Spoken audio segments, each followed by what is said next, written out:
Hi, everyone. It's another session with Les Maison Partners, and I'm here by myself right now. But it is Nasia, and I am here with the absolutely amazing Natalie Hahn.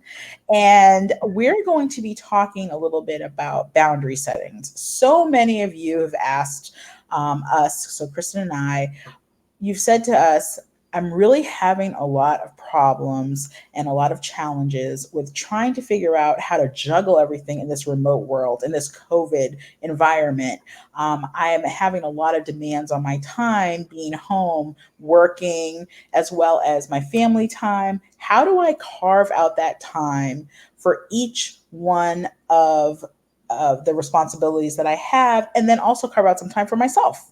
So we're here to talk to Natalie about that today. So we're going to first have Natalie introduce herself and tell us what you do and how you can help all of the people who are out here. Wonderful. Thank you for having me, Nasia. It's lovely to see you again. So as she said, I'm Natalie Hahn. I run Dirty Girls Consulting. It is a life coaching consultancy.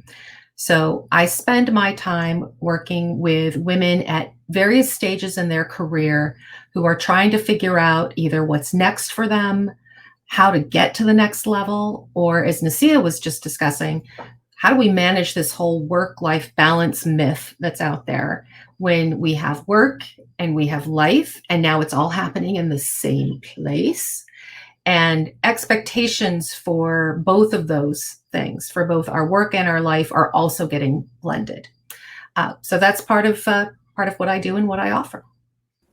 So I'm going to really start off, and I know that I myself, this is personal to me because the way that we're working in this environment, I've got two 4 year olds running around, screaming in the background. You don't hear them now, but one of the things that I've had a lot of challenges with is when, how do we carve out that time and say, okay, it may not be 8 to 5, but at what time do we say, I'm not going to take the phone call, I'm not going to take the email, while still being a team player, being receptive? So that's one of the things I really wanted to talk to you about. So maybe you could talk a little bit about that. Sure. There's actually two pieces to that. So one is the very tactical, what does my actual schedule look like? One thing that I talk to a lot of women about is the fact that we have these jobs, these full-time jobs that might be in a corporate environment, might be in a services environment, doesn't matter what it is. There's a role that we are being paid for outside the home. Typically, that role, even if your salary is time bound, you're being paid for 40 hours a week or 30 hours a week. So there's the very tactical component of where are those hours? And creating a schedule that says, I'm going to dedicate my 40 hours a week between 8 and 5, or 9 and 5, or 9 and 6. It sounds kind of archaic and old school, right? To be able to say, no, I'm only working these hours.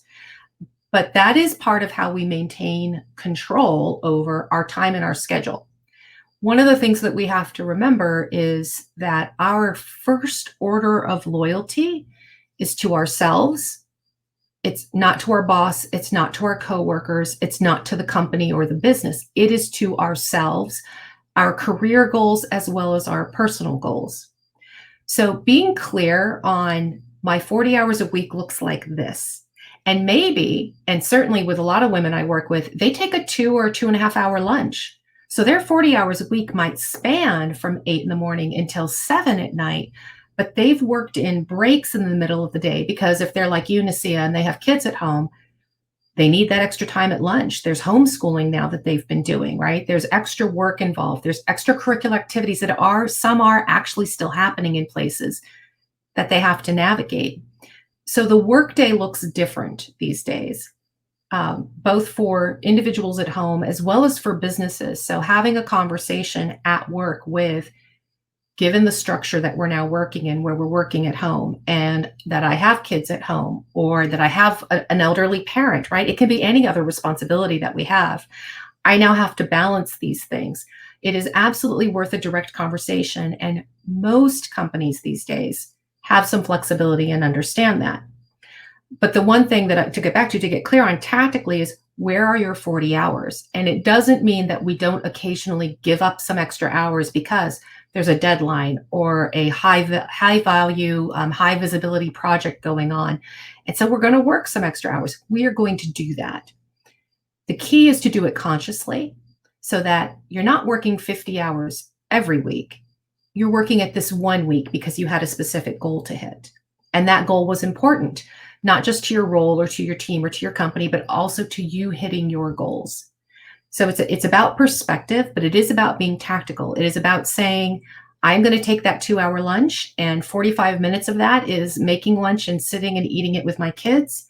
And the other hour and 15 minutes is walking around the block, getting reading time in, whatever it is that you need to do. Having the structure and discipline around how we manage our days is really critical right now, because we have a lot less flexibility in terms of being here and being there. One of the joys about being in the office was, oh, I've got a spin class at 6:30. I got to leave the office by 5:25 or I'm not going to make it on time. Like, we actually had excuses for drawing those boundaries. And now we feel like we don't, because my spin class is in the next room, right? There's no commute. So then I feel like, no, I have to work right up until that deadline. And then before I know it, I've missed it. And I haven't done my spin because that time has passed and I'm just working. The second piece of this that's really important and that we struggle with more, and I would say this is more important than having the schedule part, literally writing down the hours of the day and how you're spending them. It keeps us organized, keeps us focused, keeps us conscious of how we're spending our time. Very important. But the second piece is our mindset. It's getting rid of that mindset that says, I have to work all of these hours to prove that I'm dedicated in my job, that I'm a valuable employee, that I'm a team player. These are mostly stories we tell ourselves.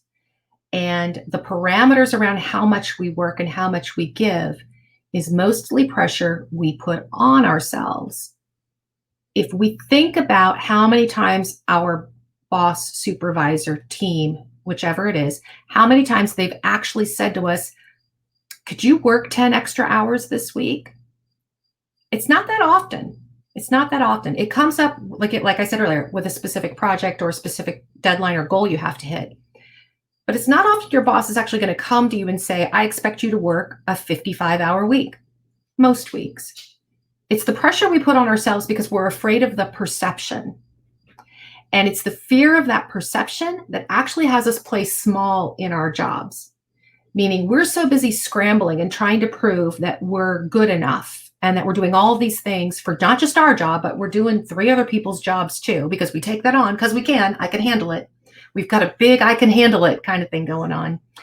That we actually start in that process. When we do that, we devalue what we actually bring to the table. We devalue in the eyes of everyone around us the actual core work we're being paid to do, because we're doing that and we're doing everything else. So if you're a business, your job is to get the most you can out of your employees for the least amount of money. That's just business. That's not personal. That's not even evil or bad. It's just how business works. If I don't have to pay you $1 million to work your 40 hours a week, I'm not going to, right? We have to decide what our value is for the time that's being spent. And this is a mindset thing. This is how much do we value the work that we bring to the table. Therefore, I don't have to do 3 other people's jobs to prove my worth. Now, Nasi, I know you said something, and that's really an important thing to remember, which is we're at a time where the economy is uncertain. People are definitely worried about losing their jobs or about downsizing and things shifting. And those are completely valid concerns. However, we don't often keep our job just because we've worked 50 hours that week. We don't keep our job because we did 3 other people's jobs. That is not generally how companies decide who they're laying off and who they're not. It really is a financial decision. And those financial decisions do come down to who's good at their job and therefore who's providing value. But they're not measuring the number of hours you work in a week. They're not measuring necessarily the number of projects even that you're touching. It truly is, what am I contributing to the benefit and the bottom line of this company? So that was a lot of talking right there. What did I miss, Nasia? But all of it extremely valuable, especially to our audience. And I think one of the fears that we have is that we're not living up to expectations. And as you Yeah. said, we're putting those expectations on ourselves a lot of the time. I did want to talk a little bit about what you were talking about as far as mindset. So, are we really needing to just change our own mindset, or are we also need to talk about trying to change the mindset of the people that you work with as well as maybe your boss? Is it worth a chat with somebody that you work with or your boss, or is it something that you're just going to have to resolve this on your own? You're just going to have to figure it out. I would say it's both. So one of the things when we talk about this entire circumstance and changing other people's mindsets, it's hard to change other people's mindsets. We're not going to go in and persuade them that I can be just as effective an employee at 25 hours a week as I am at 40, and you should still pay me the same. However, what we make the mistake with a lot of times, and this gets back to kind of the original theme, is by not setting the boundaries. Because it is true, and I think this was an Eleanor Roosevelt quote, right? That we teach people how to treat us. And that's what boundary setting actually does. Boundary setting is a way that we teach other people, this is what's acceptable in my world. So there is a direct conversation that can be had with coworkers, with your boss around. Here's what I bring to the table. Here's the value that I offer. But here are my hard no's. Here are the things I can't do or I won't do. And it's actually, in some respects, easy for us to draw that line. We're always afraid to do it, but it's actually very easy to look at our list of here are all the things I'm responsible for, and these are core to my job and the value I bring to the company. If I do these 16 other things you want me to do, 5 things on this list have to drop. They're not going to happen. It's a negotiation. So when it comes to the actual, how much time are we spending doing certain things? How much time are we wasting doing certain things? Or we're being asked to do things outside of kind of our core competency. It's a point of negotiation to say, yes, I can absolutely help so-and-so with her job. I can absolutely take on this extra project for you, but understand it means these 3 other things that you wanted me to do or that are part of my job aren't going to happen. So we can use it as leverage. The other piece, though, is in terms of this mindset piece, and it is both a direct and an indirect conversation, is making sure you're actually comfortable with your boundaries, because this is where we train other people how to treat us. It's where I think everybody needs to have their own personal Bill of Rights. It is, I have the right to respect, to manage my own self-respect, but also to command a certain amount of respect from other people for what I bring to the table. I have the right to not feel guilty because I said no. I have the right to not live up to your expectations of what I should be doing. Now, that doesn't always work for your boss, but it definitely works for family, right? It definitely works for friends. And it can sometimes work for your boss because, again, especially if you have a boss or you have a team that's throwing extra stuff at you, those are not necessarily expectations you have to live up to. I have the right to value my needs as important. And this is where we get into that nasty, nasty trouble of valuing what our boss or what our team or what our company wants from us more than we value what we need for ourselves.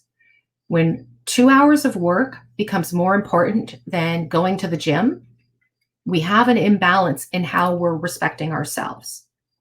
When answering those 4 more emails becomes more important than shutting the computer down and going and having dinner with your family, or for those of us who are single, going and having dinner by yourself can be a beautiful thing.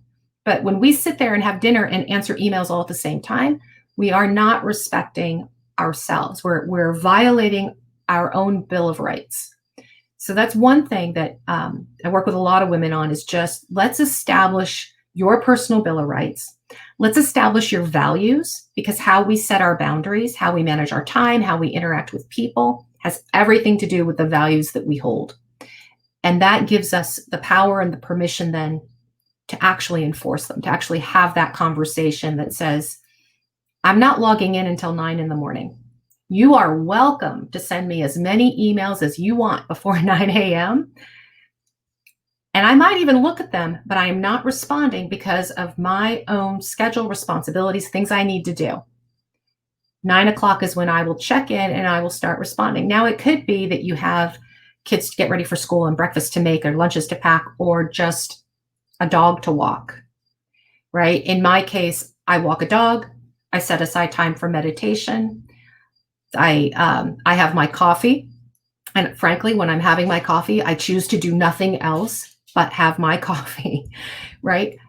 These are boundaries I set for me. There's no one else involved. I'm not claiming to take care of a sick relative. I don't have kids at home. Doesn't make it any less important setting boundaries for yourself as an individual than it is if you do have those other responsibilities. So it's not about how important is this other stuff that it outweighs my work. It's how important am I? Did I kind of answer your question? Did I? Yes, you absolutely did. And I think we need to go back to the whole part that you were saying, whether you are married with children or you're single. I think this is one thing that's very important that we're hearing a lot of. If you're a single person, people automatically assume that you don't have other responsibilities. So I kind of want to talk a little bit about that. Probably because I'm in that boat, right? The assumption that I don't have kids, I don't have a spouse, therefore I have all the time in the world to just work or to just drop everything I'm doing and go help you do something if it's a personal matter. And this is where that whole concept of what's your Bill of Rights, what's the life you want to lead? So what are your boundaries? All of that comes into play here. If we are allowing ourselves to constantly be driven by other people's expectations and other people's needs, then we're never actually taking care of ourselves and responding to our own.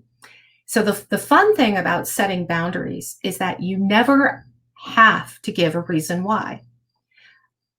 But in order to set a boundary effectively, you also have to remember you are not responsible for their reaction. Part of what has us overrun our boundaries all the time is, oh yes, I'll go ahead and take care of that for you, even though that's happening during a time that I swore I was going to go to yoga. I'm doing that because I'm afraid of their reaction. I don't want to make them upset. I don't want to make them angry. I don't want to seem like I'm not a team player. None of those things are true. I am the ultimate team player. I work very hard at my job. I'm happy to give and give extra if that's what needs to happen. I'm also happy to look at a situation and go, either I'm not the only person who can do this, or this isn't a priority. And therefore, all I actually have to say is, no, I'm sorry, I can't help with that. Or just no. Now, we can give a reason. We can say, I can't help because, but we're not obligated to. So part of setting your boundary, especially when other people are pushing their expectations on you, and so there's guilt involved because you have that sense of, well, I don't have anything but a dog to take care of. So really, I could help 16 other people, move their houses, and I could work these 10 extra hours this week and it would be fine.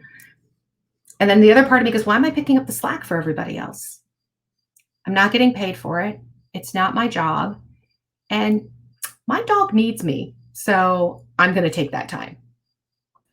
So setting the boundary, again, it's a no. And that's all you have to say.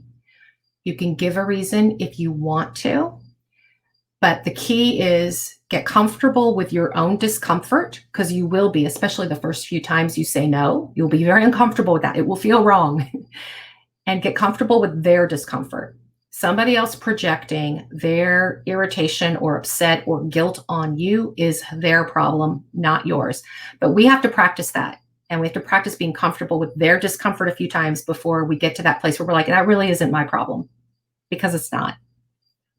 Right. And I think the way that you're coaching it, obviously, you're not going to say it so that you want to say it rudely, but you are going to say it so that you're empowering yourself. And I think as women, we have a very hard time. That is the worst word in the world to us, is no. And I Mhm. think that we do need to reclaim our time. We do need to be able to say, I'm not able to help you now. I will be able to help you at some other point, but I'm not able to help you at this very moment, and not be afraid. Because half the time, and you and I have both worked in corporate America, half the time it's how you say it. People will respond if you say it with confidence and you say it as if this is a fact, then people are more likely to say, okay. And I think we do need to talk about the fact that men are not afraid to do that. No, and we are not as resentful as we think that we are when they do. Most of the time, when men simply say sorry, I can't, and walk away, we're like, ah, bummer. I'm going to go find someone who can. And yet, we don't think that people are going to respond that way to us. And initially, they might not, because they're not used to us saying no. But that has very little to do with respect, or even if they're upset with it. It's more just they didn't expect it.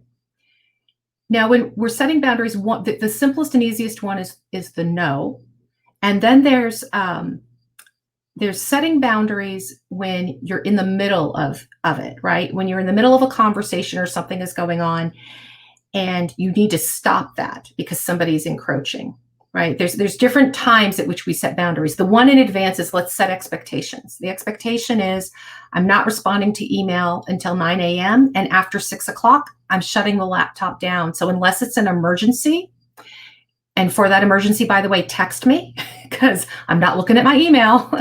So you have to call me or text me. And it has to be an emergency, then I'll deal with it. But otherwise, those are my boundaries. And you don't have to explain what you're doing after 6 o'clock. You can go belly dancing. You can go for a walk. You can read a book. You can just sit and Netflix for the next 5 hours until bedtime if that's what you want to do. You owe nobody an explanation. When we're in a dialogue and somebody's pushing on a boundary, let's say they're making an assumption, for example, that you're going to do something or that you're going to agree to or be part of something, then you have a moment in time, if you're willing to take it, to correct and set that boundary with really simple phrases. Literally something like stopping and saying, hold on a second, can we make a different plan? If somebody's assuming you're going to do something and is bringing you into their game or into their drama, you can stop in that moment and say, I'm not actually comfortable with this. Can we make a different plan around this? And then you work on a plan. Okay, you just froze, Natalie. Oh, You just froze, and you were making an amazing point, and then it just I love technology. So please, if you can pick it up with the making a different plan. That's what we kind of left.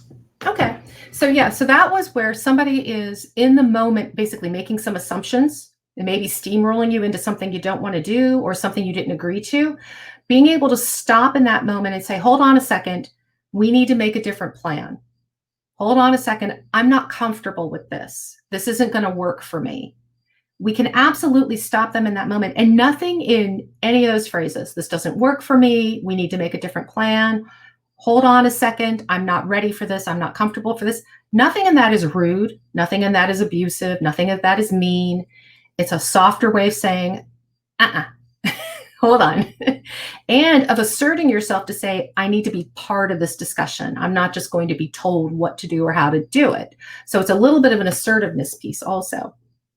It allows you to open the door for a bigger conversation. Sometimes when people are making assumptions and seem to be steamrolling us, it's not out of spite or meanness or bullying. It's literally out of assumptions. This is how we've always done it. Or in my head, this was how this was going to happen. I just thought we were all on the same page.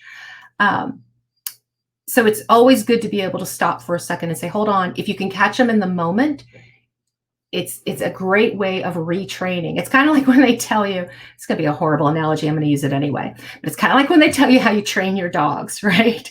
When your dog does something wrong, you don't punish them an hour later because they have no idea that eating the couch was not a good thing. And even if you're shoving shredded couch cushions in their face, they don't know what you're doing, right? It's kind of the same thing. It's unless you've got a really clear situation on your hands, it can be hard to go back later and say, you crossed a boundary of mine and here's what it was. That person will look at you and go, okay, what was that moment again? And often, why didn't you say so? We could have worked something different. Now, there are cases that you do have to go back and say a boundary was crossed and I needed time to process that, or I didn't even realize it till after the fact, or it wasn't appropriate to bring it up because we were in a group setting. In which case, there's a very easy formula of I feel this way when this happens, and here's what I need. So there's 3 simple components: how I feel, what happened, and what I actually need to happen next. And then voluntarily, you can add a why. So just to give you an example, you can say something like, I feel disrespected and unheard when you're interrupting me when we're in a meeting. I really need for you to let me finish my sentences and clear my thought so that we can have a reasonable, open communication, so we can have an honest dialogue. So something like that works in a business setting, right? You're in a meeting, and a lot of women I coach work in male-dominated industries, right? So there's a lot of times where we feel like we're getting steamrolled in a meeting, or they're ignoring us. They're constantly interrupting. There's this one-upmanship going on, and we feel like we have to play. It can be more appropriate than afterwards to pull somebody aside and say, listen, I felt like that was disrespectful, or I felt like I was not heard. My point was not being made, and I think it's important to be made, and here's why. You can add the why, but the main piece is, here's what happened, and because this happened, I felt this way. Here's what needs to be different. We need to add the here's what needs to be different. And most importantly, especially in personal relationships, we need to add the consequences. This is the one piece of every negotiation and conversation that we are afraid of. So if we take it to a personal level, right? I feel upset and I feel violated because you read my journal. I need to feel like there's trust in this relationship. And I can't feel like I can trust you if I don't have a safe place to share my thoughts and process my emotions. If I can't trust you, we can't be friends. There has to be a consequence for a boundary that you're setting. Otherwise, it's not a boundary. There has to be clarity that this isn't going to happen. Like in those simple work situations I talked about earlier, it's a very simple consequence. I'm not answering my email before 9. The consequence is you won't be hearing from me, right? That makes it a little easier. When we talk about more personal relationships, it feels stickier. We're not trying to set an ultimatum. We're not trying to threaten anybody, but we are trying to be clear. This is what I want in my life, and this is what I don't want in my life. I would love to be your friend and share stories and adventures with you, but when you bring all this other gossip about these 2 other friends of mine into the picture, I don't feel like I can trust you the way that you talk about them, because I wonder if you're talking about me. So unless we can have a friendship where this gossip doesn't play a role, I can't participate in this. I can't be friends with you. Honestly, this is probably so simple. When you're saying it, it sounds so simple. Doesn't it? It's so wonderful. And I think the challenge that most women and men as well, but the challenge that most women that we have as women is that it sounds great and we're going to practice it and we're going to say it with confidence, and then we kind of just freeze. And we kind of just lose that confidence when I'm face to face. And I think if you could talk a little bit about the fact that even in the corporate arena, even at our jobs, even if we are the person who's in charge, the manager, is there still an expectation, especially with boundaries, that we're expected as women to be nice?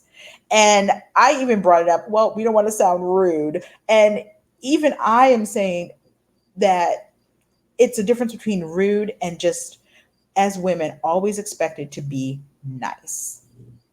Yeah, that's probably one of the areas where we have not helped ourselves either.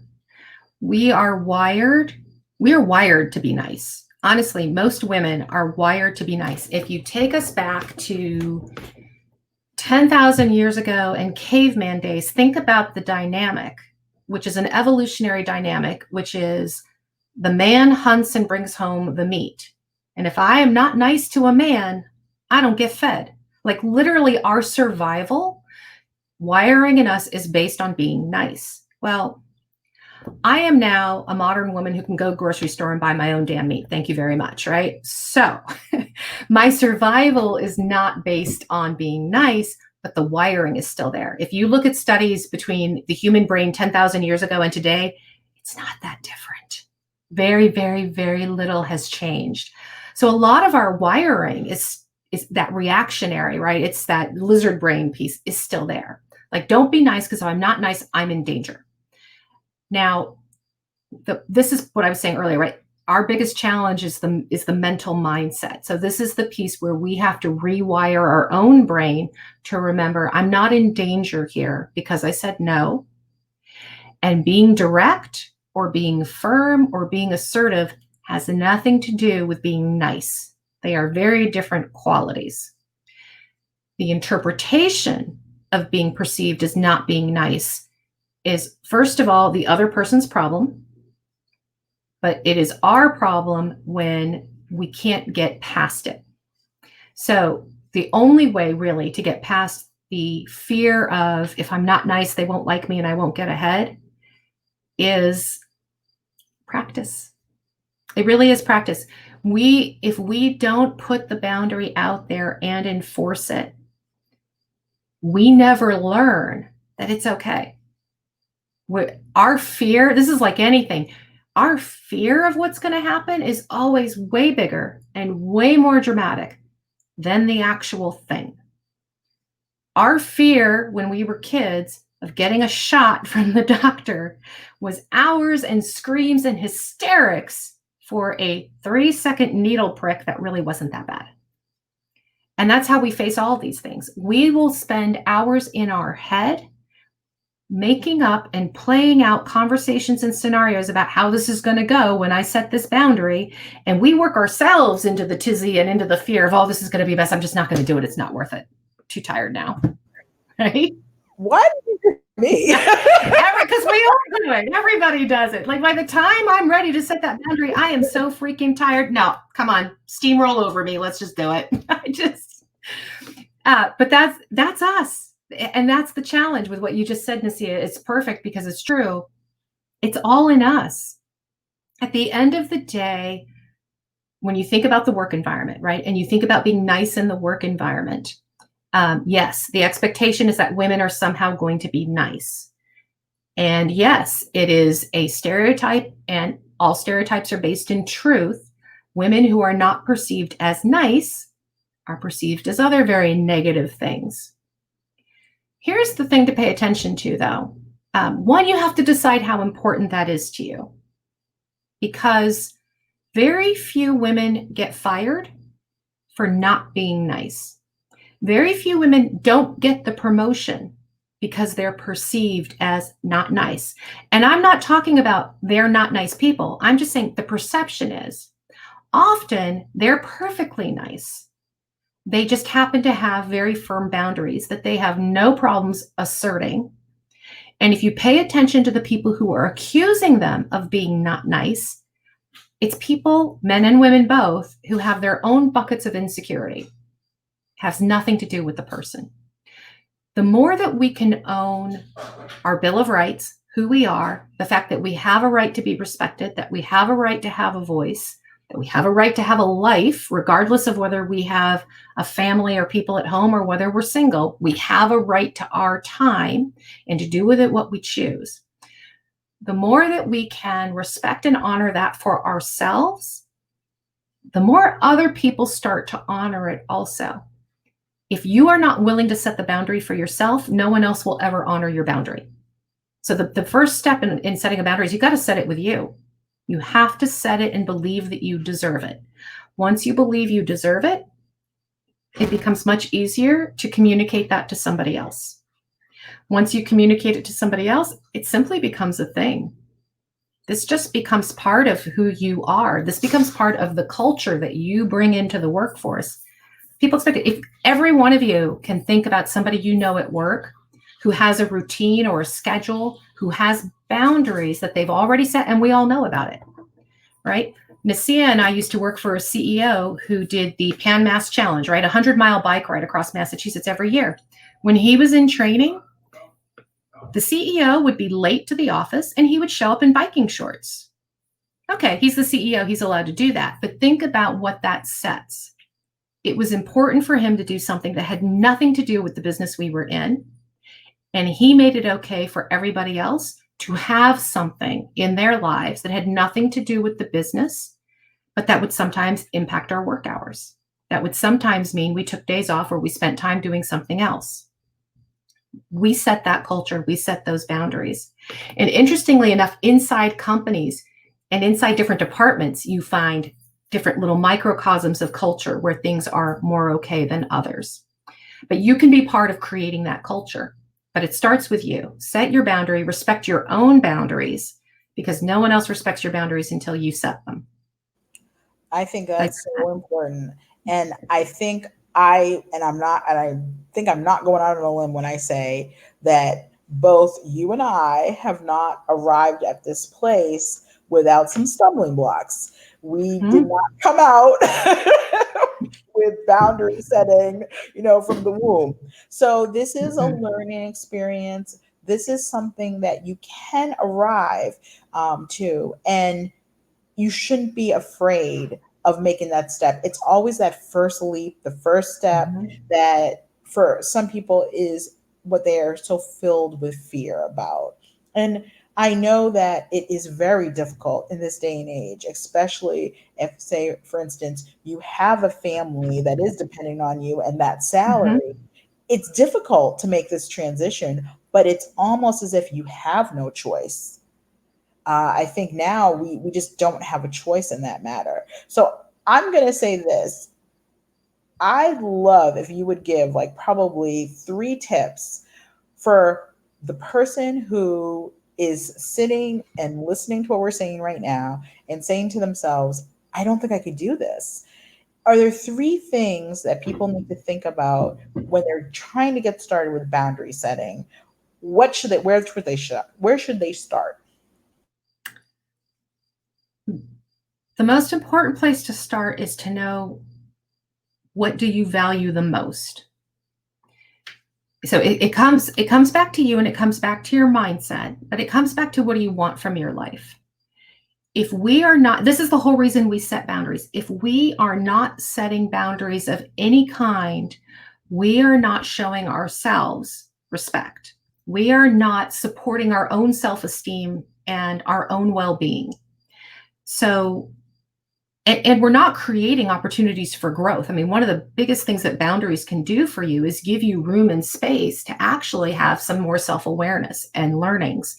And boundaries are not hard and fast necessarily. They can move, they shift with life circumstances, they shift over time, they shift with people in your lives. That's okay.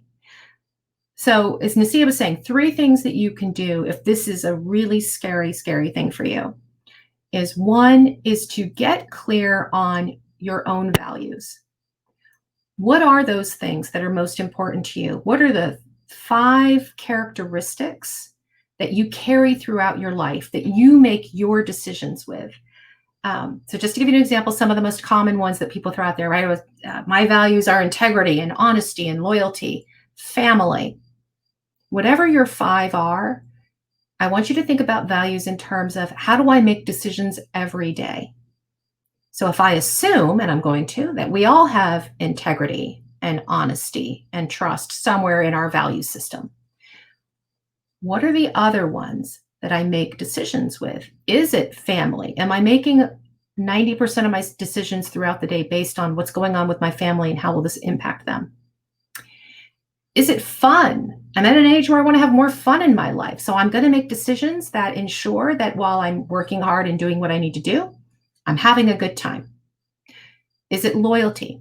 Know what your values are, because what those values are determine what are the boundaries that are going to be the most important to you. If one of my top values is fun, and it's having fun, then I'm going to be much more reluctant to agree to things or to do things that make me go, oh, that's not fun at all. That brings me no joy. That brings me no benefit. I'm going to say it doesn't benefit you either, especially not to have me in it if I'm not having a good time. So 1 is know your values. 2 is once you know your values, figure out where the line is. Figure out where the line is of what you're willing to have in your life and what you want to have in your life versus what you're not. So just before actually getting on with you, Nasia, I was talking with a woman who she's on a career path. She's trying to sort out a new opportunity. She's very clear. Her boundary is, I am no longer working 70-hour-a-week jobs. She comes from an industry that has an awful lot of overtime. It's very easy to fall into that. And she's just like dead set, not happening anymore. I am not doing this. That's a boundary. Sometimes we take boundaries, they have to be big things, and they don't. A very simple boundary can be, out of self-respect for me and the life I want to live, I'm going to be in bed at 10 p.m. every day because I need my sleep. That's a boundary. And I do live with my adult children who all know that if it's after 10 and I'm still up, they're literally worried about me. Mommy, why are you up so late? So the third thing, and hopefully this makes it easier for you to set a boundary, is to remember it's not about the people. Sometimes when we are setting boundaries, we get so locked up in, oh, but it's my mother-in-law. I can't do that. Or it's my best friend. We get locked into the individuals and the personalities. We are not setting boundaries against people. People are who they are. People are going to do what they choose to do. You're setting boundaries against behaviors. You're setting boundaries against actions and behaviors that don't fit in your value system and do not add to the kind of life you want to build. So if you can take people out of it and not make it about your sister and not make it about your children, because we have to set boundaries with children or your best friend or whoever, and simply make it about, this is a behavior that I don't tolerate. Boundary in my house is I cannot abide bad table manners. If you chew with your mouth full, trust me, I am all over you. If you talk in your mouth food, I am all over you for that. It's a boundary in my house and everybody knows it kind of thing, right? Which means when I meet people and single and go on a date, the minute he starts talking and I can see food, we're done. Date's over. It's done. That's a good boundary. It's a boundary. That's a hard boundary. It's still, like I said, they don't have to be big. They can be silly little things. Practice with the little things. So practice with the small ones, but practice because it's uncomfortable. Know your values so that you can identify which ones are really important to you. And don't make it about the individuals. Make it about the behavior. Because here's the thing. That mother-in-law who's overbearing and telling you how to raise your kids, you're not trying to cut her out of your life. You're trying to stop the behavior that's making you crazy. The minute she's willing to back off and let you be the mom, come on in, have a cup of tea. Let's chat. Just don't tell me how to raise my kids, right? It's behavior we're changing. I love that. That to me is probably the biggest takeaway. You're not indicting the person, you're just saying no to the behavior. So I love that. And we want to hear more from Natalie. And we want you as an audience to be able to hear more from Natalie. And Natalie is amazing. I have worked with her before, so I'm completely biased when I say she's 100% amazing, and you're all going to want to have her as your coach. But how does somebody who is kind of struggling, who's out there, you mentioned you just got off the phone with somebody who you're coaching. I know personally how much value there is to coaching, but I'd love for you to share a little bit with other people about how coaching can actually change people's lives. Ooh, cool. Okay. So here's the thing with coaching. When I'm working with somebody, when any coach is working with somebody, when you're looking for a coach, it's because you're here and you want to get somewhere else. So coaching is not therapy, right? With therapy, you spend a lot of time looking backwards at what's happened and how did all of this stuff in my past kind of formulate me to get me here. And it's digging through some deep emotional stuff. All of that is good work. And actually, a lot of my clients are either in therapy at the same time or maybe have come out of it. What I'm focused on is how do we get you from where you are today, and let's understand where you are today, to where is it you want to go? So the goal can be a job promotion. The goal can be, I'm just on this career path I want to be on. The goal can be, I'm married or I don't want to be married, right? That however, wherever we are in our lives, my job is to help you, if you're not clear on it, help you get clear on what's your vision for what you want your life to look like? What do you want it to feel like? And now let's make a plan. Let's put the steps in motion to help you start building that life and getting to your goal. I often start working with women on the career side because that's where a lot of women are focused, right? Women anywhere between 30 and 50 tend to be very much focused on their career. But at the same time, you're balancing family, you're balancing relatives, you're balancing just your own personal life. And you're trying to figure out how to put this total package together. And we have this huge pressure for being this ideal woman and this total package thing. And we're supposed to be able to juggle it all and not sweat ever, right? It's not how life works. But the pressure is still there to make it look that way. So my role and the role of any coach is to help you sift through what really matters to you. What do you really want to achieve? And let's make a plan and let's have some accountability for getting there. For some coaches, there are coaches out there, for example, who focus on weight loss. There are some coaches who focus on finances. So you can get coaches that are very specific to pieces of your life that you want to kind of get in order and get in line. I focus on transitions. I take a much bigger picture view of what we're doing with our lives, because if there's anything I learned, and this was pre-COVID, our personal and our professional lives are not separate. They never were. And especially with technology, we can't get away from our phones. Laptops are portable now, right? People can find you anywhere. Nasia and I were laughing earlier today about the fact that when somebody reads a text message or an email from you, it shows them that you've read it. There's no privacy, right? You can't get away. Now that we're also living and working in the same space, it blends, and it makes it so hard to draw those lines between what I want for my career, what I want for my personal life. How do I make it happen? So working with me is about, let's get really clear on your values. So I have a process I go through. It's called Lotus. It's lead, own, trust, understand, and shift. So it is about taking ownership of your life. It's about leading your life, trusting yourself, and starting to shift your behaviors so that you're putting in place the building blocks to get you to that vision of the life that you want. And boundaries, which is why I was so excited, Nasia and I were talking about this tonight. Boundaries are a huge, huge part of that. We don't get there. We don't get what we want in our lives. We do not create the life that we want if we do not have boundaries around what's allowed in my world and what's not allowed in my world. We own that. Nobody else does. So did I explain that well enough? You explained it very well. And I think that for folks who are kind of on the edge and they're in transition, they're on the couch and they're saying something has to change. I think this has been incredibly insightful for them. And so, we're going to, of course, tell you how you can contact Natalie when we post this on our YouTube channel. And if you have any questions and you need to get in touch with Natalie right away, you can always contact us. We'll put you in touch ASAP with Natalie. But I think this is just one small look into what you can do and transform, and how you can shift your entire being. You could work at a company for 20 years and you're shifting and transitioning, and you're a whole different person once you take on a new role or you have a new boss. So I think this is incredibly insightful. So I want to thank you personally for taking the time out to talk to us a little bit about boundary setting.